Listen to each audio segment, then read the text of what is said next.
Gene cloud फिलॉक्स the अचेतन। अचेतन की खोज लिबनिट्स को वापस जाती है। झूठी धारणाओं का सिद्धांत जिसके बारे में हमें जानकारी नहीं है। फ्रॉइड ने अचेतन मानसिक संरचनाओं का खुलासा किया। मनोविश्लेषण, गहराई मनोविज्ञान। शोपेनहावर का दर्शन 1818 में इच्छा के रूप में और प्रतिनिधित्व के रूप में दुनिया में उजागर हुआ। इसके सार में दुनिया इच्छा, तर्कहीन और सक्रिय शक्ति, प्रेरक शक्ति, गतिशीलता है जिसे हम अपने होने की जड़ में महसूस करते हैं। प्रकृति की सारी शक्ति इच्छा, खनिज, पौधे, जानवर है। बुद्धि, ज्ञान, कारण पर इच्छा की प्रधानता। हमारे स्वतंत्र निर्णय हमारी आवश्यक इच्छा की अभिव्यक्ति है। स्वामी इच्छा है, सेवक बुद्धि है। मनुष्य अपने कार्यों के वास्तविक उद्देश्यों की उपेक्षा कर सकता है।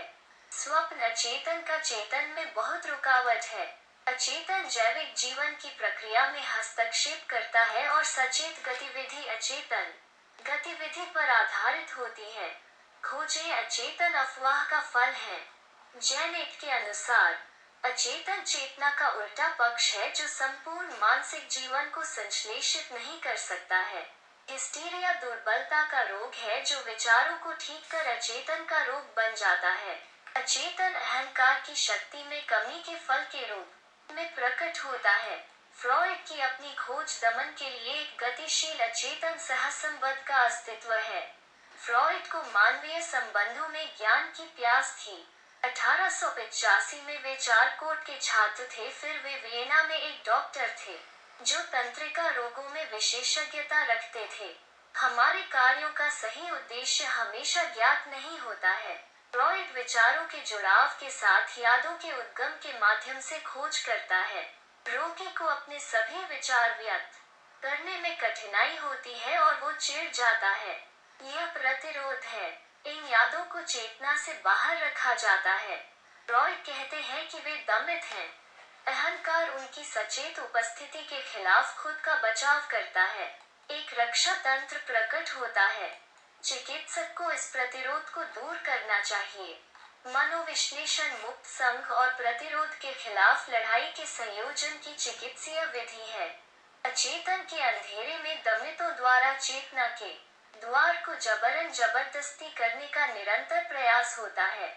विश्लेषण में न्यूरोटिक्स अपने सपनों से संबंधित होते हैं जो संघर्षों और लक्षणों से संबंधित होते हैं। सपने अचेतन से संदेश हैं। शाही सड़क जो अचेतन के ज्ञान की ओर ले जाती है। सपने जागृत अवस्था से घटनाओं का पुनरुत्पादन है। वे हमारी वर्तमान चिंताओं का जवाब देते हैं। स्वप्न का दोहरा पहलू, प्रकट सामग्री और अव्यक्त सामग्री में अंतर करके प्रकटन और अर्थ स्पष्ट संगति। सपनों की विकृति को उनके समझौते के गठन अचेतन के चेतन में सेंस के उद्भव द्वारा समझाया गया है। इच्छाएं अधूरी रह गई। फ्रॉइड के लिए सपना एक दमित इच्छा की प्रच्छन्न प्राप्ति का प्रतिनिधित्व करता है। सपना इच्छा की पूर्ति है।